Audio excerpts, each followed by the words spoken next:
use the word sustainability. So let's talk a little bit about funding. How should the library community, the publishing community be going about that? Right. Yeah, I think one of the great advantages that libraries and other cultural heritage institutions can bring to the picture is a base level of funding and resources. And I don't just mean money, I mean people, I mean infrastructure and so on, to sustain the kinds of things we're doing. But I think that there's a couple of concerns that I have in this context. One, over the past few years, ARL libraries have become much better, or maybe that's not the right word, much more successful in securing grants. And Hopkins is no exception in that regard. So I've been the PI or director of many grants, and they're wonderful things. And we always try to make them align very closely with our strategic priorities and our long-term goals and our existing plans. Having said that, we all know that that's a very difficult alignment to couple entirely and to keep it as close as possible. Grants often allow us to do more exploratory kinds of things or prototype things or demonstrate whether something might work or not.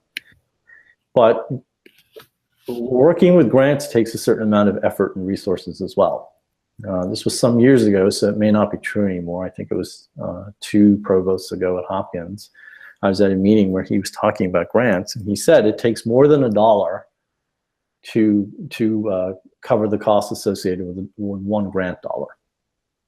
So you actually lose money every time you generate a grant.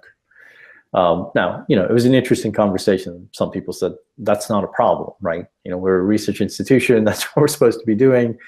But as the provost, he has a certain responsibility to track those things in a very, financial, administrative way. And his point was that grants actually introduce a lot of burden or a lot of extra resources, new staff, and so on and so on. I think that's true of libraries. If you're managing grants, if you're managing funds, fundraising, donor relations, all those things, that takes time and energy and resources too. If those things don't ultimately get rolled into the kinds of services and infrastructure that are supported by our base budget, that's a problem, because suddenly you have a series of interesting one-offs, and they aren't coming together into this cohesive whole that is the library, or that is a press, or that is a publisher, or is a museum, and so on.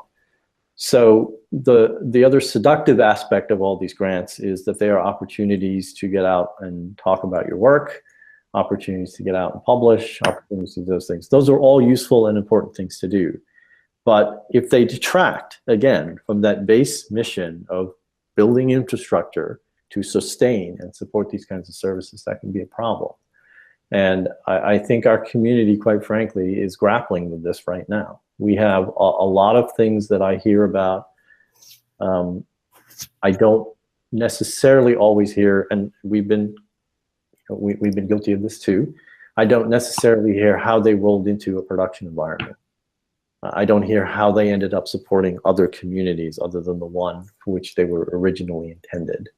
The whole point of infrastructure is that many people can use it for many different uses.